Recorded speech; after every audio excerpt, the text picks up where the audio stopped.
باللہ ربا وبالاسلام دینا وبمحمد صلی اللہ علیہ وسلم نبیا ورسولا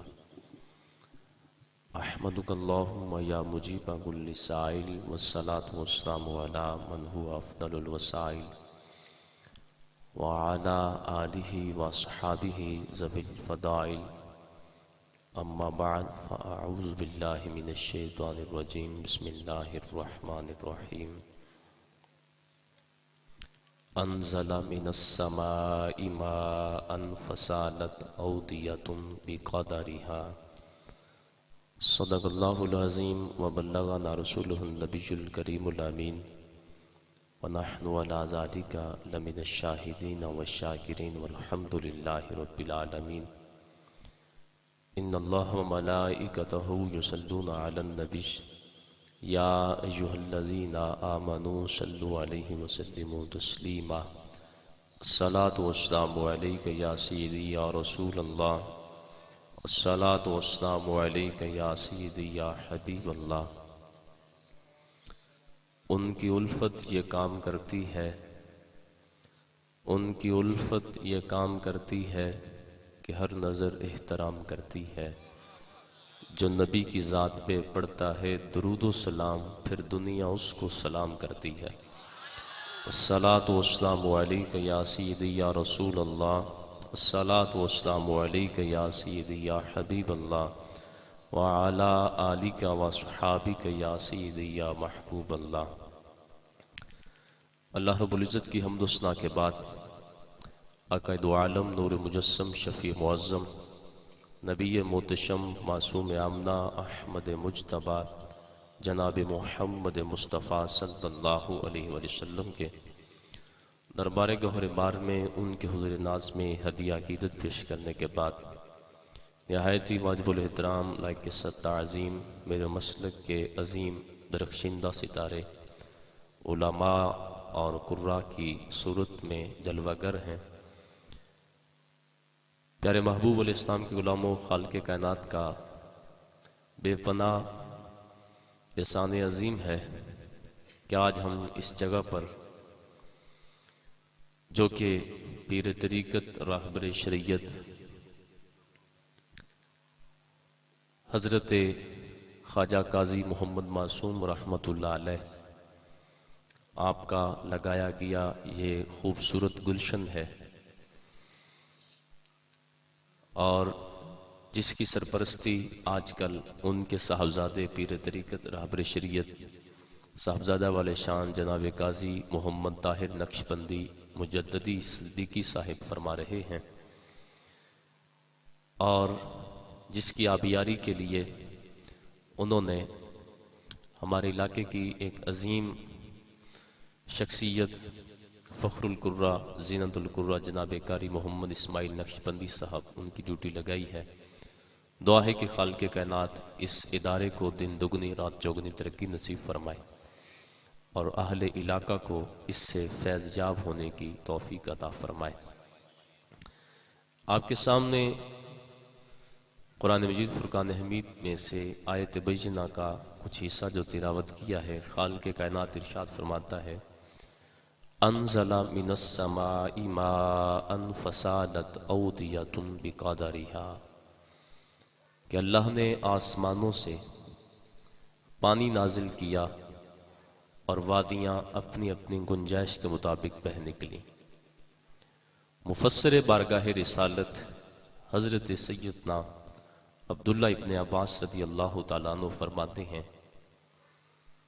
کہ یہاں پر جو لفظ ماء رب نے استعمال کیا ہے جس کا معنی پانی ہے، یہ وہ پانی نہیں ہے جو آسمانوں سے برس کر زمینوں کو سیراب کرتا ہے، کہ اس سے مراد وہ پانی ہے جو مدینہ سے برس کر سینوں کو سیراب کرتا ہے۔ ہمارے آقا کریم صلی اللہ علیہ وسلم کا فرمان علی شان ہے، سرکار نے فرمایا اللہ نے مجھے جو علم اور ہدایت دی ہے اس کی مثال قطرہ نہیں بلکہ بارش ہے، اور پھر بارش بھی دو طرح کی ہوتی ہے، ایک ہوتی ہے بوندا باندی اور ایک ہوتی ہے موسلا دھار بارش۔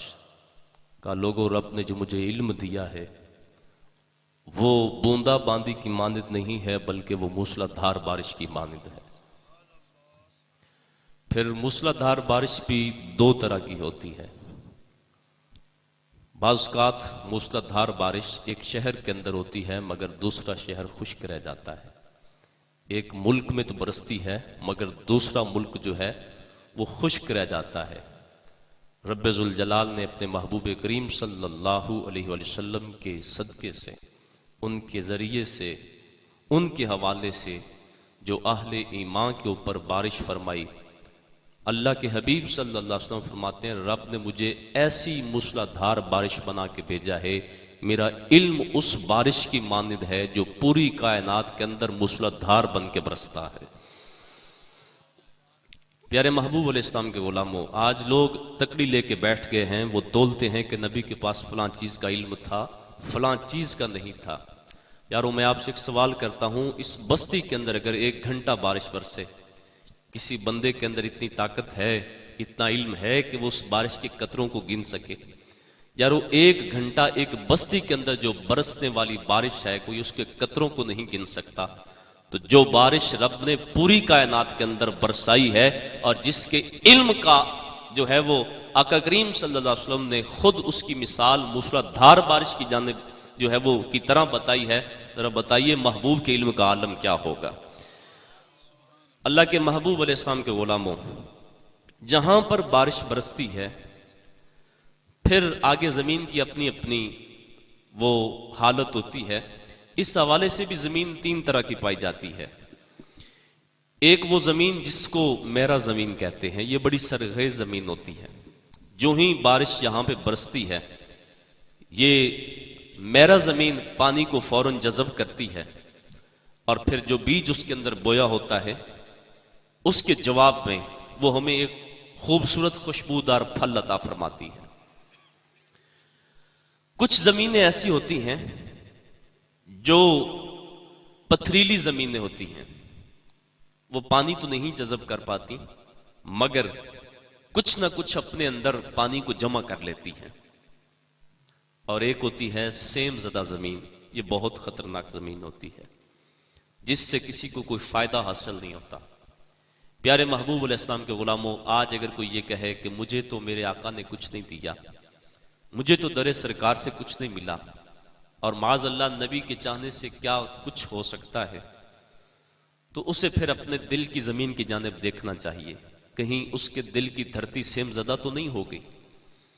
ارے جہاں پر میرا زمین تھی، جب اس میرا زمین اس دل کی کھیتی کے اوپر اللہ کے حبیب صلی اللہ علیہ وآلہ وسلم کی جانب سے کرم نوازی ہوئی، جب بارش برسی، تو جب وہ بارش برس رہی تھی، بظاہر جب دل کی دھرتی کے اندر وہ بارش کا پانی داخل ہو رہا تھا تو سادہ قرآن تھا، مگر جب اس میرا دھرتی کے اوپر برسا تو وہ امام اعظم ابو حنیفہ کے سینے سے ایک قرآن سے 3 لاکھ مسائل جو ہے وہ امام اعظم کی زبان سے دریافت ہوتے ہیں۔ یہ میرا زمین تھی، یہ زرخیز دھرتی تھی کہ جب قرآن سینے کے اندر داخل ہوا، بظاہر سادہ قرآن تھا مگر جواب میں 3 لاکھ جو ہے وہ اس امت کو حضرت امام اعظم مسائل جو ہے وہ عطا فرماتے ہیں اس قرآن سے نکال کر۔ تو یہ اپنے اپنے دھرتی کی بات ہے، اپنی اپنی زمین کی بات ہے۔ پھر وہ سینہ، وہ دھرتی جو پتھریلی زمین کی مانند ہے، اب وہاں پر پانی جذب تو نہیں ہوا مگر کچھ نہ کچھ اس نے اپنے دامن میں پانی کو جمع کر لیا۔ یہ سینہ کسی مجتہد کا سینہ نہیں ہے، یہ ایک عالم کا سینہ ہے، یہ ایک فقیہ کا سینہ ہے جس نے دین مبین کی کئی جزیات کو سمجھا۔ جب اس کے سامنے کسی نے کوئی مسئلہ رکھا اس نے اس کا جواب دیا۔ فائدہ مند یہ بھی ہے، لوگ دور دور سے آتے ہیں، آ کر اپنی اپنی پیاس بجھا کے جاتے ہیں۔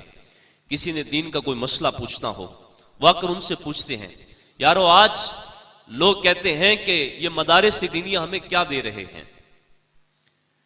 آج وہ کالج، وہ سکول، وہ یونیورسٹیاں جن کے اوپر ہر سال ہماری گورنمنٹ کھربوں ڈالر جو ہے وہ خرچ کرتی ہے، کھربوں کا بجٹ جو ہے وہ جن کالج یونیورسٹیوں کے اوپر خرچ ہو رہا ہے، اس کے باوجود پھر بھی یہ ایک وقت ایسا ضرور ہمیں دیکھنا پڑتا ہے جب یہ کہا جاتا ہے کہ یارو اس مسئلے کے حل کے لیے باہر سے کسی ماہر کو بلانا پڑے گا.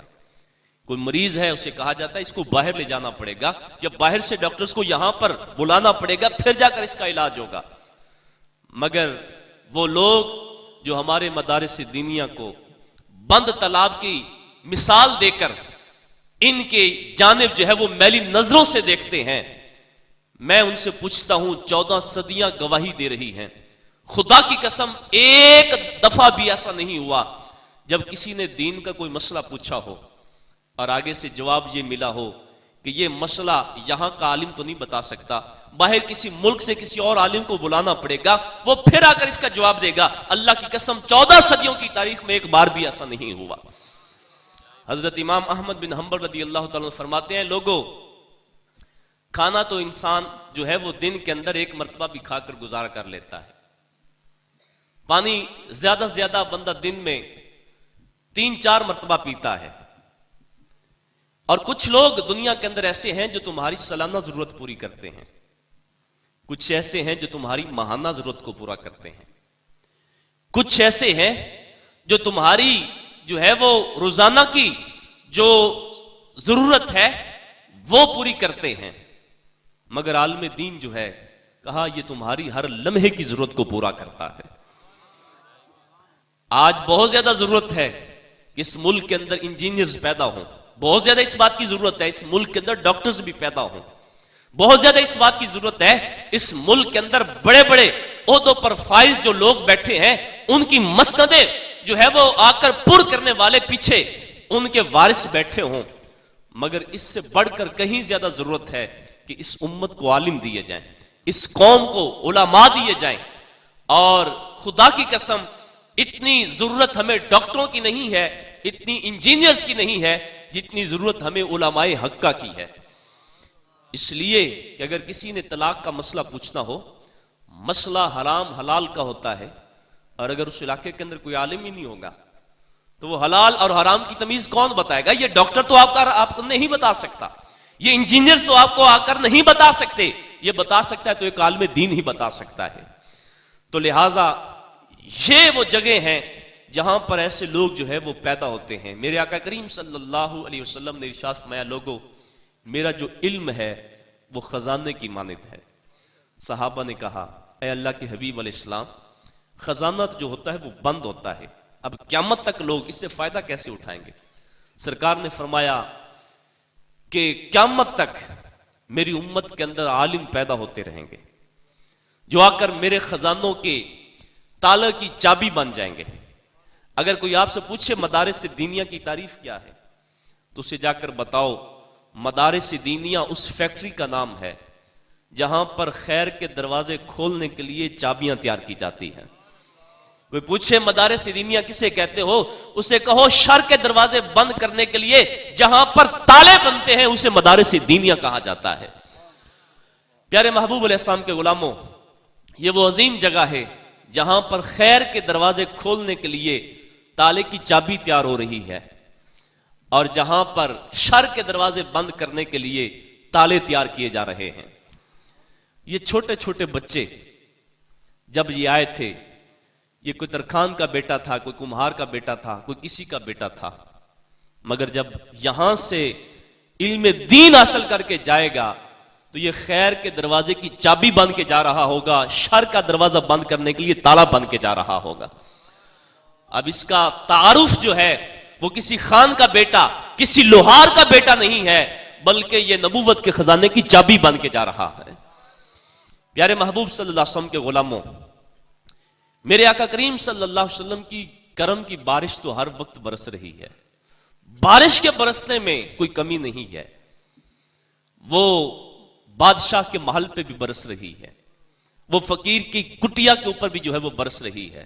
ہاں یہ آگے آگے مقدر کی بات ہے، اپنے اپنے مقدر کی بات ہے. چاہے تو کسی بادشاہ کا بیٹا بھی جاہل رہ جائے، اور چاہے تو کسی جھونپڑی سے امام غزالی جیسا عظیم ہستی، عظیم امام جو ہے وہ بن کر نکل آئے. یہ اپنے اپنے مقدر کی بات ہے. اپنی اپنی کوشش اور اپنی اپنی کاوش کی بات ہے۔ پیارے محبوب علیہ السلام کے غلاموں، میرے آقا کریم صلی اللہ علیہ وسلم نے ارشاد فرمایا، اے لوگو، ہو سکے تو عالم بنو، عالم نہ بن سکو تو طالب علم ہی بن جاؤ، یہ بھی نہ بن سکو تو ان کو سننے والے بن جاؤ، اور اگر یہ بھی نہیں بن سکے ان سے محبت کرنے والے بن جاؤ، ان کے حبدار بن جاؤ، اور پھر پانچواں نہ بننا، اس لیے کہ پانچویں کے اندر ہلاکت ہے۔ سب سے پہلے کیا کرو؟ عالم بنو۔ اور یہاں پر میں ایک گزارش پیش کرنا چاہوں گا، ہمارے ہاں جب مدارس دینیہ سے ایک بچہ قرآن کو حفظ کر کے جاتا ہے تو ہم اسے حافظ قرآن کہتے ہیں، جبکہ ہماری کئی ایسی کتابیں ہیں جن کے حوالے بھی ابھی پیش کر سکتا ہوں، ان کے اندر اگر حافظ قرآن کی تعریف پڑھی جائے، ڈیفینیشن پڑھی جائے، تو وہ یہ نہیں ہے جو ہم سمجھتے ہیں کہ جس نے قرآن حفظ کر لیا وہ حافظ قرآن بن گیا۔ ہمارے بزرگوں نے لکھا ہے مکمل حافظ قرآن وہ ہے جو قرآن کے لفظوں کو بھی جانتا ہو، جو قرآن کے معنی کو بھی جانتا ہو، وہ حافظ قرآن ہے۔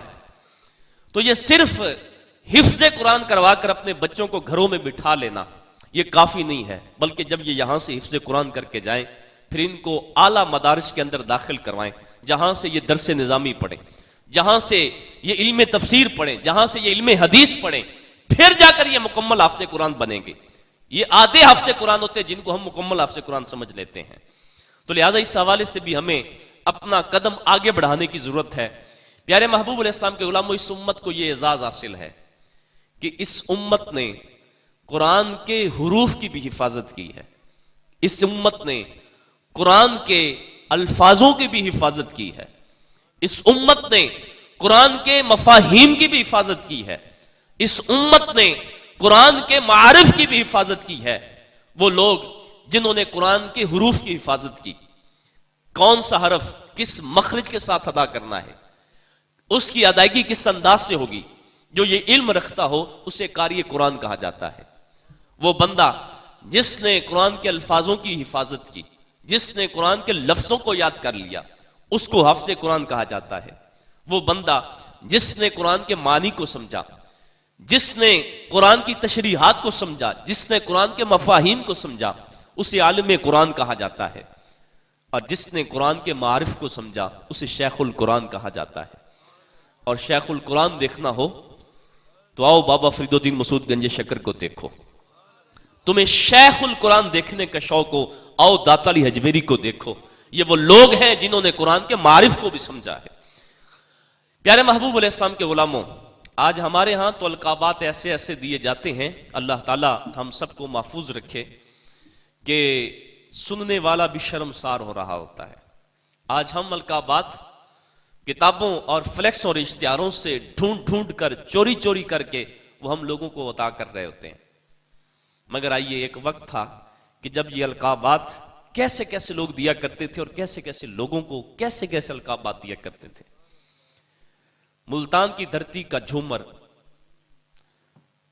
اور ملتان کی دھرتی کا حسن حضرت خواجہ بہاؤالدین ذکریہ ملتانی رحمت اللہ علیہ، آپ نے خط لکھنا تھا حضرت بابا فرید الدین مسعود گنج شکر رضی اللہ تعالیٰ عنہ کو۔ یہ دونوں بزرگان دین ہم عصر تھے، ہم زمانہ تھے۔ اب جب حضرت خواجہ بہاؤالدین ذکریہ ملتانی رحمت اللہ علیہ آپ خط لکھنے لگے تو دل کے اندر تمنا پیدا ہوئی، خواہش پیدا ہوئی، کیوں نہ میں اپنے یار کو کسی لقب سے نوازوں۔ تو اب کیا کیا؟ اب دیکھیے لقب کہاں سے آ رہا ہے۔ حضرت بہاؤالدین ذکریہ ملتانی رحمت اللہ علیہ یوں اپنی آنکھیں بند کرتے ہیں اور نظر جاتی ہے سیدھی لوح محفوظ پر، وہاں پر دیکھتے ہیں کہ بابا فرید کو کون سا لقب دیا گیا ہے، تو وہاں پر حضرت بابا فرید الدین مسعود گنج شکر رضی اللہ تعالیٰ عنہ کا لقب تھا شیخ الاسلام۔ تو آپ نے جب آپ کے نام چٹھی لکھنی شروع کی تو جو لقب دیا وہی لقب دیا جو لوح محفوظ پر آپ کے نام کا درج تھا۔ تو جب ایسے لوگ ہوا کرتے تھے اس وقت تک القابات بہت کم ہوا کرتے تھے، مگر ان کا عمل جو ہے اور ان کا کردار وہ بڑا اعلیٰ ہوا کرتا تھا۔ جب سے یہ القابات آئے ہیں لوگ عمل سے خالی ہو گئے ہیں، اور عمل کی جگہ پر آ کر القابات نے وہ جو ہے وہ انہوں نے اس کو قابو کر لیا ہے۔ اللہ کے محبوب علیہ السلام کے غلاموں، ہمیں اس ظاہری دمک چمک اور اس ظاہری واہ واہ سے آگے نکل کر ہمیں حقیقت کی دنیا میں قدم رکھنا ہے۔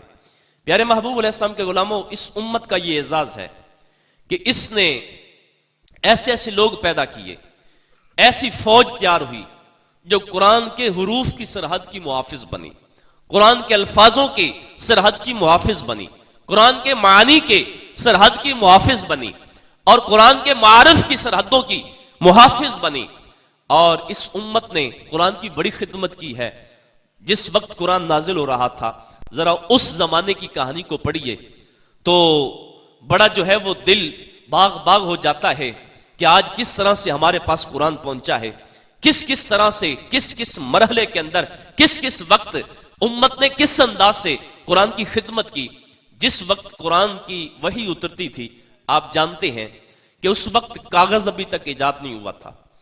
جب بھی کوئی آیت اترتی، میرے آقا کریم صلی اللہ علیہ وآلہ وسلم صحابہ کے سامنے اس کو تلاوت فرماتے۔ چند صحابہ تھے جن کو کاتبین وحی کہا جاتا تھا، جن کی تعداد 13، 17، 21 یا بعض روایات کے مطابق 40 ان کی تعداد بتائی جاتی ہے۔ وہ قرآن کی آیت کو لکھ لیا کرتے تھے۔ کہاں پر؟ چمڑے کے اوپر، پتھر کے اوپر، لکڑی کے اوپر، درختوں کے پتوں کے اوپر ان آیات کو لکھ لیا جاتا تھا۔ پھر اس کے بعد جیسے جیسے قرآن کا نزول جاری رہا، ویسے ویسے میرے آقا صحابہ کے سامنے قرآن کی اترتی ہوئی آیات کی تلاوت فرماتے۔ ادھر سے قرآن کا نزول مکمل ہوتا ہے، ادھر سے صحابہ کا حفظ قرآن بھی مکمل ہو جاتا ہے۔ اس انداز سے صحابہ نے حفظ قرآن جو ہے وہ مکمل کیا۔ پھر زمانہ آتا ہے حضرت ابوبکر صدیق رضی اللہ تعالی عنہ آپ کا۔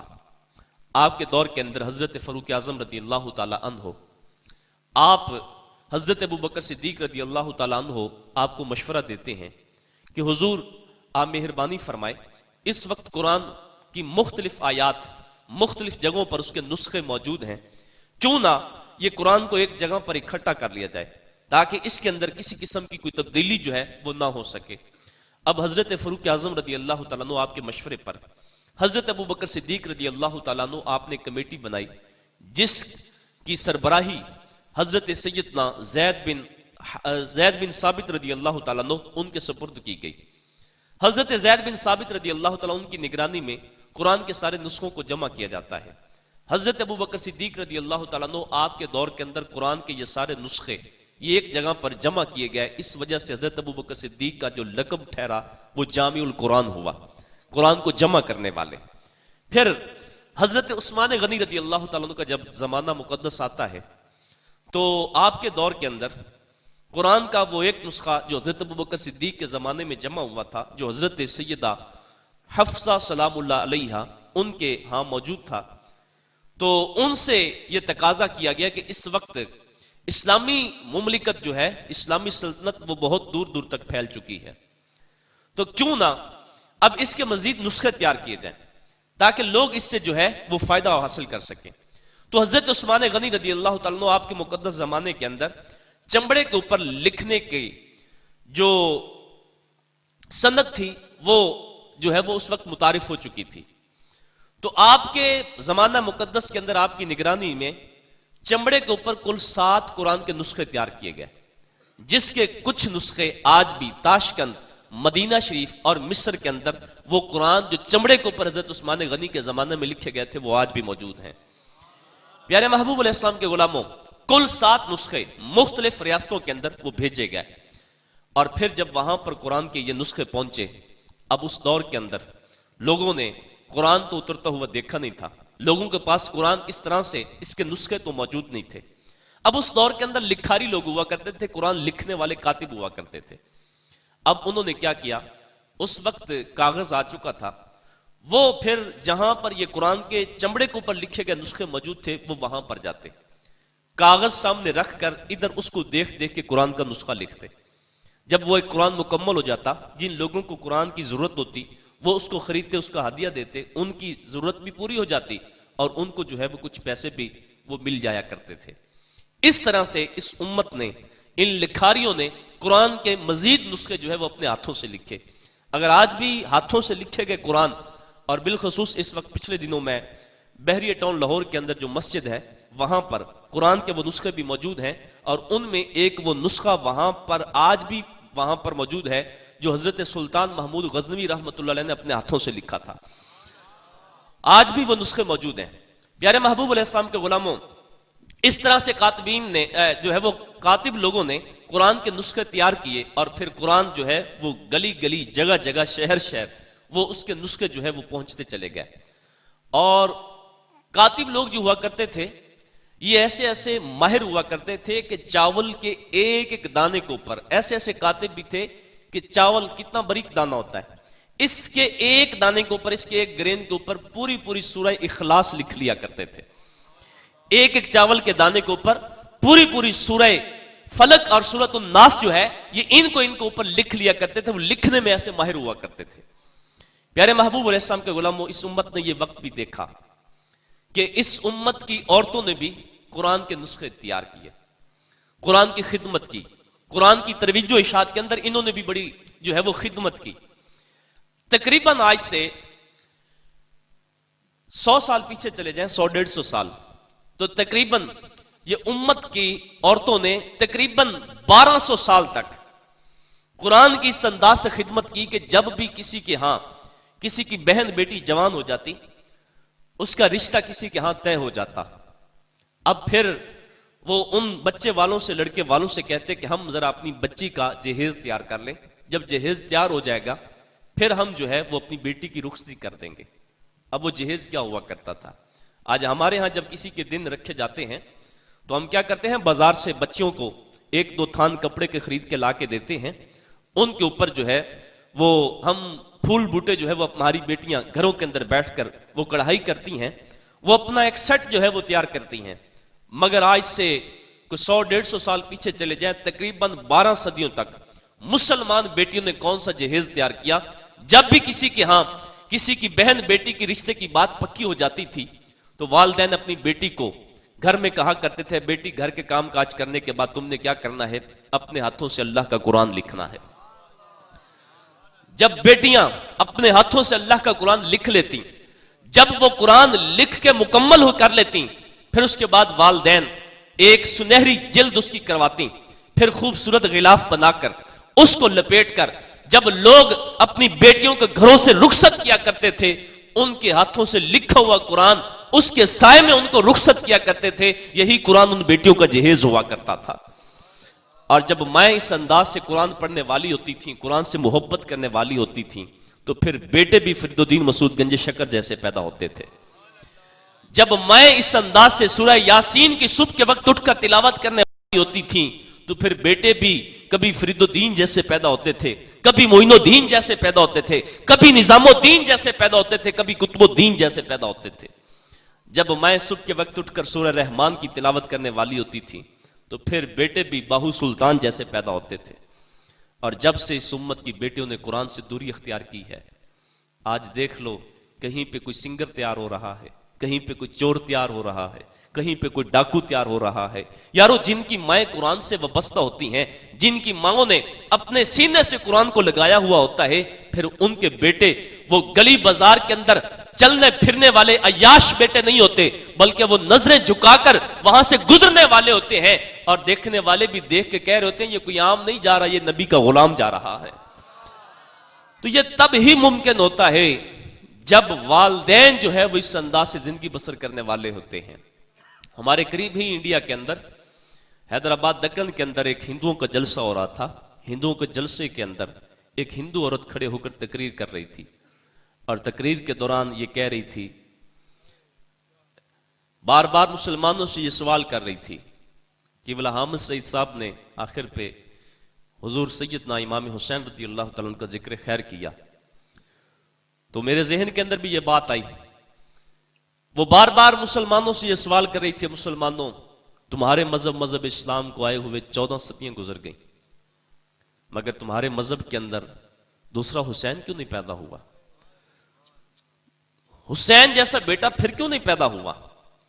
تو قریب سے ایک مسلمان بزرگ گزر رہے تھے، انہوں نے اس ہندو عورت کا یہ سوال سنا تو جلسہ گاہ کی جانب رخ موڑ لیا. وہاں پر جا کر اس عورت سے مخاطب ہو کر فرمانے لگے میری بہن، حسین جیسا بیٹا تو آج بھی پیدا ہو سکتا ہے، مگر حسین جیسے بیٹے کے لیے فاطمہ الزہرا جیسی ماں کا ہونا ضروری ہے. حسین جیسا بیٹا تو آج کی تاریخ کے اندر بھی پیدا ہو سکتا ہے، مگر حسین جیسا بیٹا پیدا کرنے کے لیے علی المرتضیٰ جیسے باپ کا ہونا ضروری ہے. کہا جب ماں فاطمہ الزہرا جیسی ہو اور وہ ساری رات مصلی کے اوپر کھڑے ہو کر قیام کرتی ہو اور اتنے لمبے سجدے کرتی ہو کہ ابھی پہلی رکعت کا پہلا سجدہ بھی مکمل نہ ہو اذان فجر ہو جائے، اور سیدہ کائنات رو کے سجدے میں عرض کریں مالک کوئی ایک تو ایسی رات بنا کہ تیری بندی جی بھر کر تیری عبادت تو کر سکے. کہ جب حسین جیسا بیٹا، جب فاطمہ الزہرا جیسی ماں اس انداز سے سجدوں سے پیار کرنے والی ہو، کہ حسین جیسا بیٹا جو ہے وہ کربلا کے ریگزاروں پہ اللہ کے حضور سجدہ کرتا ہے. اور کہا جب فاطمہ الزہرا جیسی ماں صبح و شام اٹھتے بیٹھتے چلتے پھرتے وہ قرآن کی تلاوت کرنے والی ہوں، جب چکی چلائیں پھر بھی قرآن کی تلاوت ہو رہی ہو، جب بچوں کا جھولا جلائیں پھر بھی قرآن کی تلاوت ہو رہی ہو، پانی کی مشک بھر کے لا رہے ہوں پھر بھی زبان پہ قرآن کی تلاوت جاری ہو، کہ پھر حسین جیسا بیٹا پیدا ہوتا ہے جو نیزے کی نوک پہ بھی رب کا قرآن سناتا ہے. تو جب تک مائیں ایسی تھیں پھر بیٹے بھی ایسے پیدا ہوئے. اور جب سے ماؤں نے سامنے ٹی وی لگا کر موبائل چلا کر فلمیں اور ڈرامے دیکھنا شروع کر دیے، جب بچوں کو کارٹون دکھانا شروع کر دیے، تو پھر بیٹے بھی ایسے نافرمان پیدا ہوئے جو کبھی ماں کی نافرمانی کرتے ہیں، کبھی وہ باپ کی بے ادبی کرتے ہیں، کبھی معاشرے کے اندر کوئی ظلم و ستم کرتے ہیں، کبھی کچھ کرتے ہیں. یارو اگر آج بھی چاہتے ہو کہ تمہاری اولاد حسین ابن علی کی غلام پیدا ہو تو پھر ضروری ہوگا اگر تم باپ ہو تمہیں قرآن سے پیار کرنا پڑے گا، تمہیں سجدے کے اندر سر جھکانا پڑے گا. اگر ایک میری ماں بہن وہ میری گفتگو سن رہی ہے تو وہ ماں ہونے کی حیثیت سے اسے قرآن کے دامن سے وابستگی اختیار کرنا پڑے گی، اسے سجدوں سے پیار کرنا پڑے گا. یارو جب شام کا وقت ہوتا ہے ہمارے گھروں کے اندر بچے جب وہ چھوٹے چھوٹے ہوتے ہیں، ماں نے گھروں کے اندر کام کاج کرنا ہوتا ہے، وہ 1.5-2 سال کا بچہ جو رو رہا ہوتا ہے ضد کرتا ہے کہ ماں مجھے اٹھائے رکھے. اب ماں کیا کرتی ہے؟ اس کو لوری دیتی ہے، لوری دے کے اس کو سلا دیتی ہے، چارپائی کے اوپر بیڈ کے اوپر اس کو لٹا دیا. اب اتنے میں کیا ہوا، ماں نے جلدی سے اپنے کام جو ہے وہ کرنا شروع کر دیے. اب ماں نے سالن بنانا تھا، وہ چولہے پہ کھڑی ہے سالن بنا رہی ہے. اتنے میں اس بچے کی جس کی عمر ابھی 1.5-2 سال ہے، جو ماں کو بھی ماں بھی نہیں پکار سکتا، اس کی جب آنکھ کھلتی ہے دیکھتا ہوں ماں آس پاس دیکھتی ہے کہیں پر نظر نہیں آتی. اب چلتے چلتے اس کی نظر بڑھتی ہے تو ماں سامنے چولہے پہ کھڑی ہوتی ہے. اب آپ نے اپنے گھروں کے اندر کئی دفعہ یہ مشاہدہ کیا ہوگا، وہ بچہ جس کی عمر ابھی 1.5-2 سال ہے، جو بھی اپنے جو ہے وہ نفع نقصان کو بھی نہیں جانتا، وہ جب دیکھتا ہے کہ میری ماں وہاں چولہے پہ کھڑی ہے تو بیٹا اپنے آپ کو گھسیٹ کر بیڈ اور چارپائی سے نیچے گرا بھی لیتا ہے. اس کو یہ خبر نہیں ہوتی کہ میں جب نیچے گروں گا مجھے چوٹ کتنی لگے گی، مگر وہ خود کو گھسیٹ کر بھی نیچے لے آتا ہے.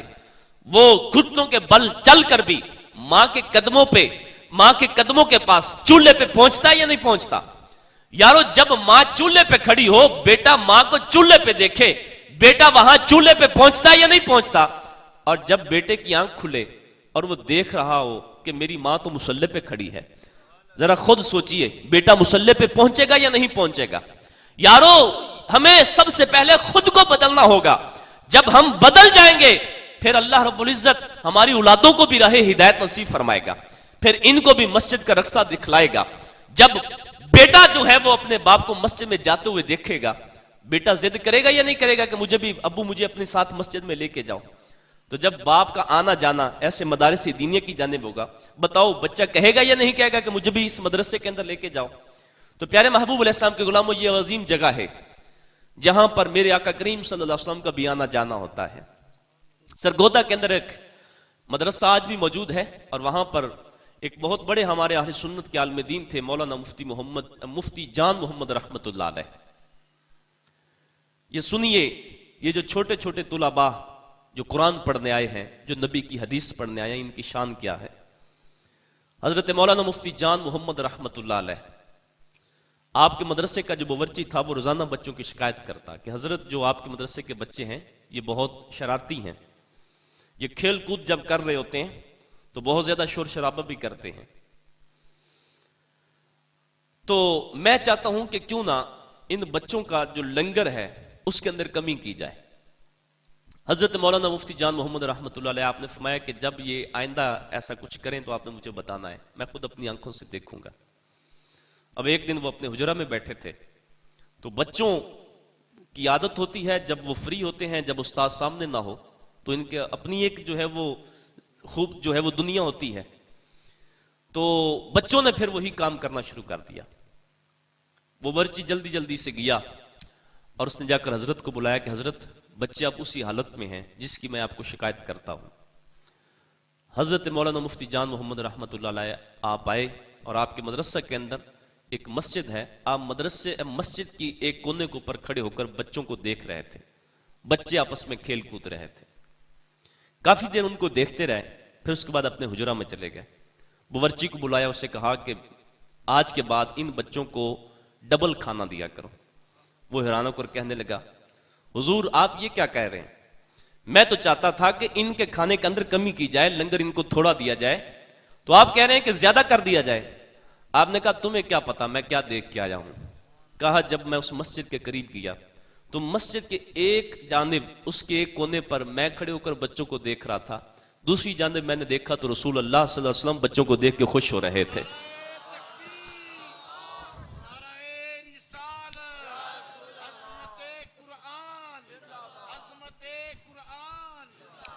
تو پیارے محبوب علیہ السلام کے غلاموں، یہ وہ لوگ ہیں جو نبی کا دین سیکھنے کے لیے آئے ہوتے ہیں. ان پہ نگاہ مصطفیٰ اس طرح سے موجود ہوتی ہے.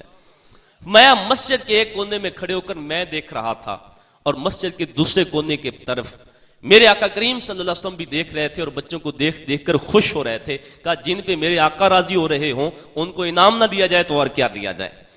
تو یہ وہ لوگ ہیں کہ جن کے صدقے سے بستیوں کے اوپر بھی خدا کی رحمتیں برستی ہیں. آج کچھ لوگ یہ سمجھتے ہیں کہ شاید مدارس دینیہ کو ہم چلا رہے ہیں. بھائی محمد انیس انہوں نے یہ مدرسے کی لیے جو ہے وہ جگہ وقف کی تھی. یہ کتنی بڑی خوش نصیبی ہے، یہ رب کی کتنی بڑی کرم نوازی ہے. مگر اس کے باوجود ایک بات ذہن نشین کر لیجئے، بعض لوگ یہ سمجھتے ہیں کہ شاید مدارس دینیہ ہماری امداد سے، ہمارے پیسے سے، ہمارے چندے سے چلتے ہیں. پیارے محبوب علیہ السلام کے غلاموں، یہ مدارس دینیہ ہمارے چندے سے نہیں چلتے، بلکہ ہمارے گھر جو چل رہے ہیں وہ ان مدارس دینیہ کی برکت سے چل رہے ہیں.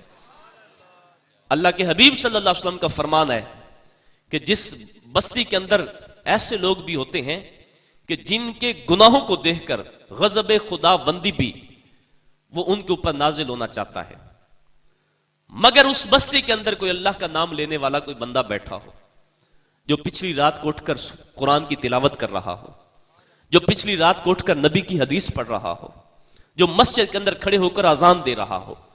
کہا جب اس بستی کے اندر کوئی اللہ کا بندہ اللہ کا نام لیتا ہے، اللہ اس کی برکت سے جو ہے وہ رات کو نازل ہونے والے عذابوں کو ٹال دیتا ہے. کہا دن کے وقت کو اگر کسی بستی کے اندر بیٹھ کر رب کا نام لیتا ہے تو اللہ اس کی برکت سے دن کے وقت نازل ہونے والے عذابوں کو ٹال دیتا ہے. یارو آج بھی اگر ہم دیکھیں، میں اپنے من میں جھانک کر دیکھوں، میں اپنے گریبان کے اندر جھانک کر دیکھوں، خدا کی قسم میرے تو ایسے ایسے کرتوت ہیں، اگر ایک لمحے کے لیے بھی رسول اللہ صلی اللہ علیہ وسلم کی نگاہ عنایت ہٹ جائے تو شاید میں ابھی زمین کے اندر دھنس جاؤں. مگر آج بھی عزت کی مسند پر بیٹھا ہوں، آج بھی عزتیں مل رہی ہیں، اس میں میرا کوئی کمال نہیں ہے، یہ پیارے مصطفیٰ کریم صلی اللہ علیہ وسلم کی نگاہ عنایت ہے، یہ قرآن کا صدقہ ہے، اور یہ نبی کریم صلی اللہ علیہ وسلم کے علم دین کی برکت ہے کہ رب نے اس دنیا کے اندر بھی عزتیں عطا فرمائی ہیں. اور رب سے بڑی امید ہے کہ اللہ رب العزت نام مصطفیٰ کا صدقہ قبر کے اندر بھی عزت عطا فرمائے گا، اور حشر والے دن بھی پیارے مصطفیٰ کریم کی غلامی اور ان کے غلاموں کے اندر جو ہے وہ جگہ عطا فرمائے گا. تو یہ وہ مدارس دینیہ ہیں جن کی برکت سے آج ہمارے گھر چل رہے ہیں. اور حضور نے فرمایا کہ عالم بنو، عالم نہ بن سکو تو طالب علم ہی بن جاؤ، اور اگر یہ بھی نہیں بن سکتے ان کو سننے والے بن جاؤ. اور پیارے محبوب علیہ السلام کے غلاموں، یہ جمعے کا خطبہ جا کر سن لینا، کبھی کوئی ایسی محفل مل جائے وہاں پر بیٹھ کر کسی عالم دین کا خطاب سن لینا، کم از کم اتنا ہی کر لو. میرے آقا علیہ السلام کے ایک صحابی تھے، وہ آ کر آقا علیہ السلام کی بارگاہ میں بیٹھے رہا کرتے تھے. بس صبح کے وقت آتے اور آ کر بیٹھ جاتے، شام ہوتی گھر کو چلے جاتے۔ ایک دن ان کا ایک بھائی آقا علیہ السلام کی بارگاہ میں شکایت لے کر آیا، یا رسول اللہ صلی اللہ علیہ وآلہ وسلم، میرا یہ جو بھائی ہے یہ صبح کے وقت آتا ہے اور آپ کے پاس آ کر بیٹھ جاتا ہے، سارا دن یہیں پہ گزار لیتا ہے، میں محنت مزدوری کرتا ہوں، اس کے بھی بچے ہیں، میں ان کو بھی کھلاتا ہوں، خود بھی کھاتا ہوں، میری بھی ضروریات ہیں، یہ کچھ نہیں کرتا، میں سب کچھ کماتا ہوں، میں اس کے گھر میں لاتا ہوں، اس کو بھی دیتا ہوں، خود بھی کھاتا ہوں۔ تو یا رسول اللہ صلی اللہ علیہ وسلم اس کو کہیں کہ یہ بھی کام کاج کیا کرے۔ اب سرکار کا فرمان سنیے، یہ ہمیں کیا دیتے ہیں۔ سرکار نے فرمایا، اے میرے بیٹے، اے میرے غلام، اے میرے صحابی، تمہیں کیا خبر کہ رب جو تمہیں رزق دے رہا ہے یہ اسی کے صدقے سے دے رہا ہے۔ اگر آج آپ مدرسے کو ایک مہینے کے بعد کوئی 100-500 روپیہ دے دیتے ہیں، سال کے بعد کوئی ایک من جو گندم کا آپ دے دیتے ہیں، آپ یہ سمجھتے ہیں کہ شاید ہم ان کو دے رہے ہیں، خدا کی قسم رب جو ہمیں دے رہا ہے وہ ان کے صدقے سے دے رہا ہے۔ تو سرکار نے فرمایا، اے میرے صحابی تمہیں کیا خبر، میرا رب جو تمہیں بھی رزق دے رہا ہے وہ اس کی برکت سے دے رہا ہے۔ تو سرکار نے فرمایا کہ ان کو سننے والے بن جاؤ، اور اگر یہ بھی نہیں کر سکتے تو کیا کرو، ان سے محبت کرنے والے بن جاؤ، ان کے حبدار بن جاؤ۔ ایک بہت بڑے محدث گزرے ہیں، محدث طبری رحمت اللہ علیہ، بہت بڑا نام ہے اور یقیناً علماء ان کے نام سے واقف ہیں۔ فرماتے ہیں کہ ہم 6 ساتھی تھے زمانہ طالب علمی میں، ہم شہر بصرہ کے اندر جو ہے وہ پڑھنے کے لیے گئے۔ جب ہم وہاں پر پہنچے تو ہمارے پاس جو خرچہ وغیرہ ہم لے کے گئے تھے گھر سے وہ ختم ہو گیا۔ اب ہم نے ارادہ کیا کہ خرچہ تو ہمارا ختم ہو گیا، کیوں نہ ہم واپس جائیں اپنے گھر کے اندر، وہاں سے کچھ خرچہ وغیرہ لے کر آئیں تاکہ اپنا کام کر سکیں۔ مگر پھر سوچا کہ اگر واپس جائیں گے تو اس وقت لوگ پیدل سفر کیا کرتے تھے، انہوں نے کہا کہ کئی مہینے لگ جائیں گے، تو ان کا ارادہ کچھ چینج ہوا۔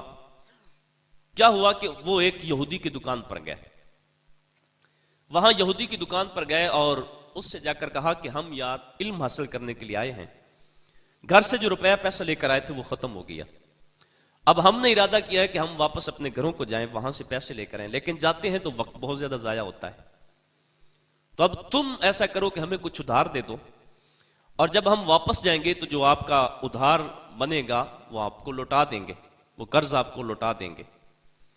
اب کیا ہوا، اس یہودی نے کہا کہ چلیں ٹھیک ہے، تم نے جو کچھ لینا ہو، پیسوں کی ضرورت ہو، کسی سودا سلف کی ضرورت ہو، وہ مجھ سے لے جایا کرو، تمہارا کھاتا میں لکھتا رہوں گا۔ اب کئی سال لگے، وہ پڑھتے رہے وہاں پر، وہ اس سے سودا لیتے رہے، اس سے پیسے ادھار لیتے رہے۔ جب وہ جانے لگے، فارغ التحصیل ہوئے، اس دکاندار کے پاس آئے، اس یہودی سے آ کر کہنے لگے کہ یارو اللہ کے فضل سے ہم جو حاصل کرنے کے لیے آئے تھے وہ ہم حاصل کر چکے، اب ہم جا رہے ہیں، ذرا ہمیں ہمارا حساب کتاب بتا دو۔ اب اس یہودی نے کہا کہ میں نے تو کوئی حساب کتاب لکھا ہی نہیں، تمہارا تو میں نے کھاتا لکھا ہی نہیں۔ اس نے کہا یار چلیں زبانی یاد ہوگا تو وہ بتا دو۔ اس نے کہا میں نے تو کچھ یاد رکھا ہی نہیں۔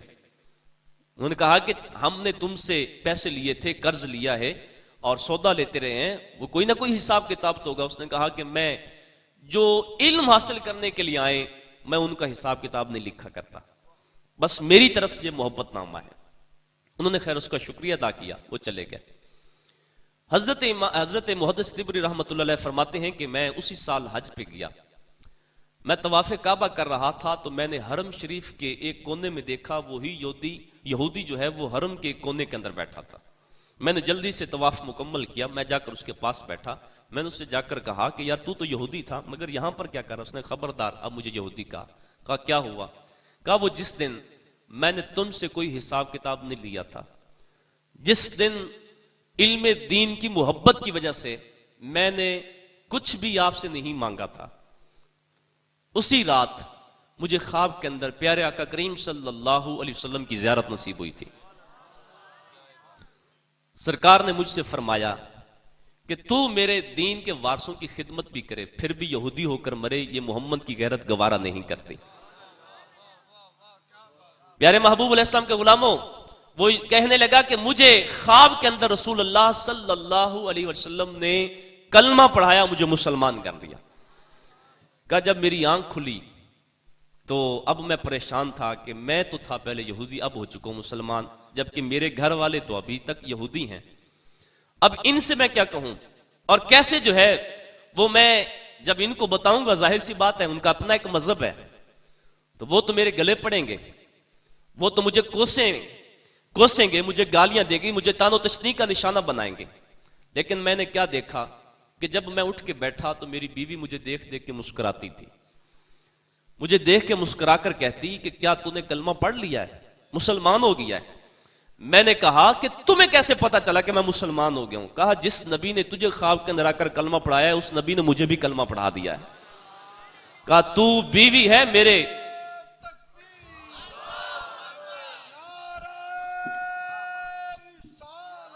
رسول اللہ سے زندہ باد، زندہ باد۔ کہا تو ہے میرے دین کے وارثوں سے محبت کرنے والے شخص کی بیوی، کہا تجھے بھی میں جہنم میں نہیں جانے دوں گا، آؤ کلمہ پڑھو تمہیں جنت کا مسافر بناتا ہوں۔ تو یہ وہ لوگ ہیں کہ جن کی محبت جنت کی راہ کا مسافر بناتی ہے۔ پیارے محبوب علیہ السلام کے غلاموں، اپنی نسلوں کو آؤ دین مبین کے رستے کے اوپر جو ہے وہ انہیں ڈالیے اور انہیں دین مبین جو ہے وہ سکھلائیے۔ خدا کی قسم پیارے محبوب علیہ السلام کے غلاموں، علماء کی کیا شان ہے، علماء کتنے قیمتی ہیں۔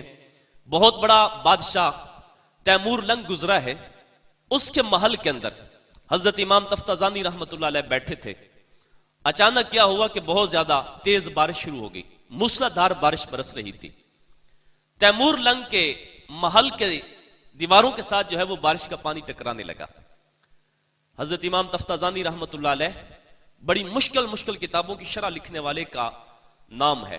علماء جانتے ہیں کہ کتنی مشکل کتابوں کی شرح جنہوں نے لکھی انہیں حضرت امام تفتازانی کہتے ہیں۔ حضرت امام تفتازانی رحمت اللہ علیہ نے جب یہ منظر دیکھا جلدی سے اٹھے اور محل سے نکلنے لگے۔ بادشاہ نے جب آپ کو جاتے ہوئے دیکھا تو کہنے لگا کہ تفتازانی تم کدھر جا رہے ہو؟ تو آپ نے فرمایا کہ بارش اتنی تیز برس رہی ہے، محل کی دیواروں کے ساتھ پانی ٹکرا رہا ہے، ہو سکتا ہے ابھی محل کی دیواریں گر جائیں اور یہ محل بھی زمین بوس ہو جائے اور کہیں ہم جو ہے وہ اس کی زد میں نہ آ جائیں، لہذا اس وجہ سے میں جا رہا ہوں۔ بادشاہ کو بڑا غصہ آیا، غصے میں آ کر کہنے لگا تفتازانی تم ایک چھوٹی سی مسجد کے ملا ہو، تمہاری اوقات کیا ہے؟ آج لوگ کہتے ہیں کہ یہ ملا ملوانے کر کیا سکتے ہیں، سنو یہ کتنا قیمتی اثاثہ ہوتے ہیں۔ حضرت امام تفتازانی فرمانے لگے، وہ تیمور لنگ کہنے لگا کہ تم ایک چھوٹی سی مسجد کے امام ہو، ایک چھوٹی سی مسجد کے ملا ہو، تمہاری کیا ویلیو ہے؟ تیرے جیسے ہزاروں پیچھے پھرتے ہیں۔ کہ مجھے دیکھ میں بادشاہ ہوں اس ملک کا اور میں اس محل کے نیچے بیٹھا ہوں، اگر یہ محل گرتا ہے تو اگر میں اس کی زد میں آتا ہوں تو سب سے زیادہ یہ نقصان ہوگا کہ بادشاہ مر جائے گا۔ اب سنیے امام تفتازانی کا جواب، آپ نے فرمایا بادشاہ اگر تو اس کی زد میں آ گیا، تیرے جیسے ہزاروں احمق پیچھے بیٹھے ہیں، چند لمحے بھی نہیں گزریں گے تیری اس سیٹ کو پر کر دیں گے۔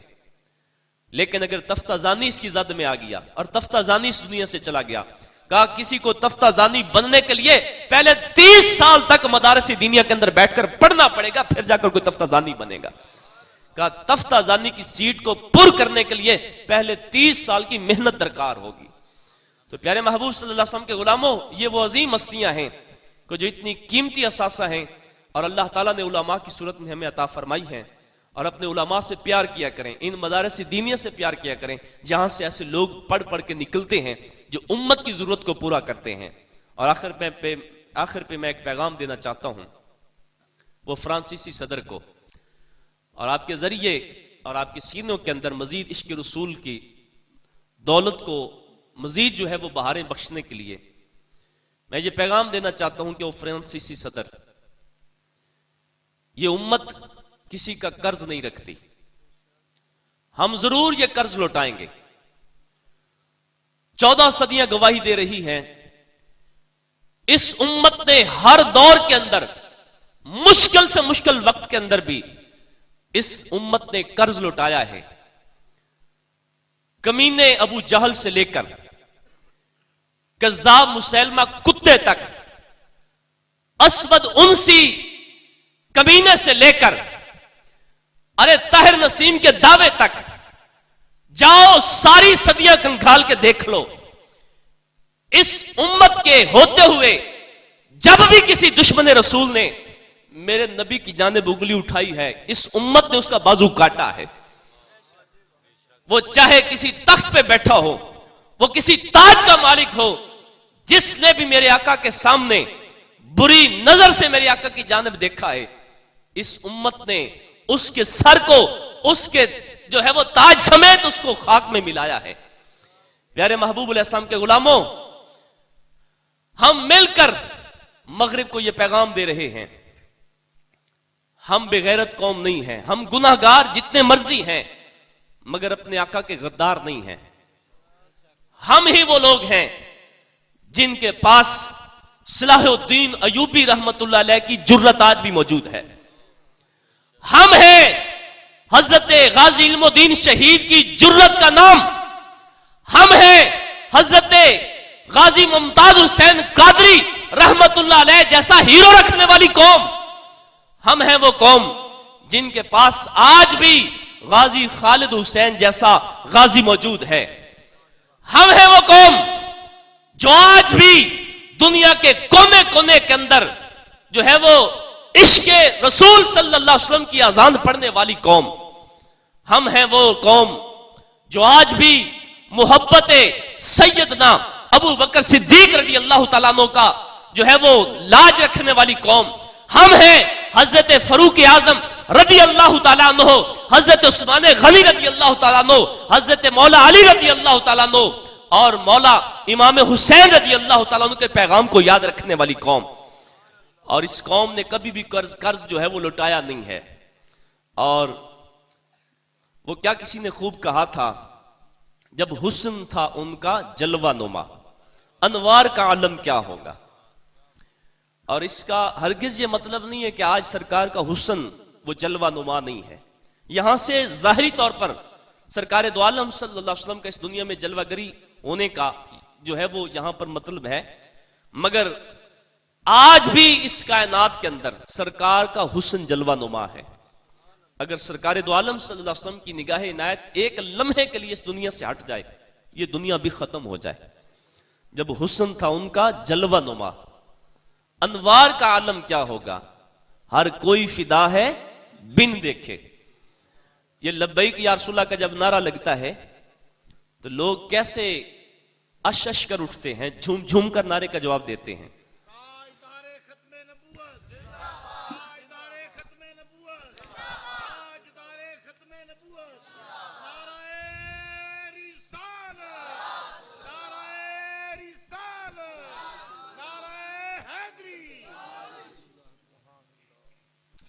ہر کوئی فدا ہے بن دیکھے، یہ ذرا نعرہ لگا ہے نا لبیک یا رسول اللہ کا، یا رسول یا رسول اللہ یا رسول اللہ۔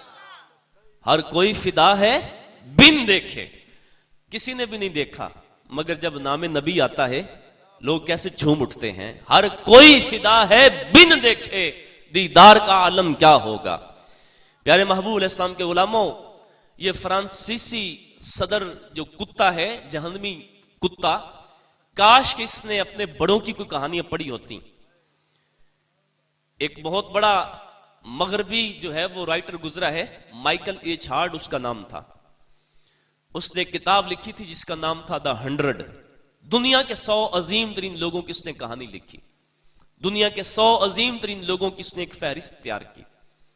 اس نے ٹاپ آف دا لسٹ، پہلے نمبر پر، نمبر 1 جس کا نام لکھا وہ میرے اور آپ سب کے آقا کریم صلی اللہ علیہ وسلم کا نام نامی اس میں گرامی تھا۔ وہ خود مذہبی طور پر عیسائی تھا۔ جب اس کی کتاب منظر عام پر آئی تو جو عیسائی تھے وہ اس کے پاس آئے اور آ کر کہنے لگے کہ یار تو نے مذہب عیسائیت کی ناک کو کاٹ کے رکھ دیا ہے، ہمارے مذہب کی ناک کو خاک آلود کر دیا ہے۔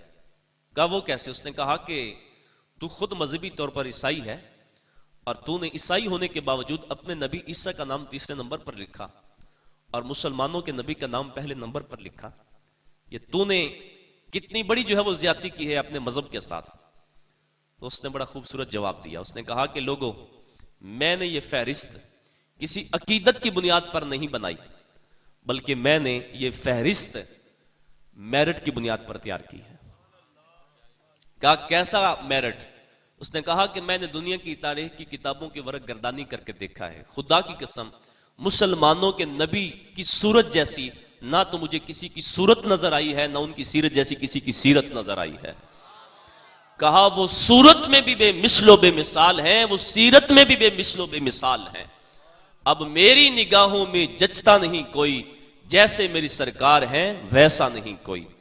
پیارے محبوب علیہ السلام کے غلاموں، ابھی حامد سعید صاحب نے مجھے ایک حکم دیا ہے کہ دف کے ساتھ نعت پڑھنا کیسا ہے، تو پیارے محبوب علیہ السلام کے غلاموں، جو ہمارے سیدی اعلی حضرت علیہ الرحمہ ان کی فکر رکھنے والے لوگ ہیں، اور یقیناً ہم سب ان کی فکر رکھنے والے ہیں، ان کے نزدیک یہ درست نہیں ہے، اس لیے کہ آج کے موجودہ دور کے اندر یہ جو ڈھولکیاں جو لوگ لے کر آتے ہیں، یہ بہت زیادہ قابل اصلاح لوگ ہیں خود بھی، اور پھر اس کے ساتھ ساتھ اس دور کے اندر جو وہ دلیل دیتے ہیں کہ جب حضور نبی رحمت صلی اللہ علیہ وآلہ وسلم آپ مدینہ میں ہجرت فرما کر آئے تو اس وقت بنی نجار قبیلے کی بچیوں نے دف بچا کر حضور کا استقبال کیا تھا۔ تو یارو ہمارے آقا کریم صلی اللہ علیہ وسلم کے ثنا خاں کتنے تھے؟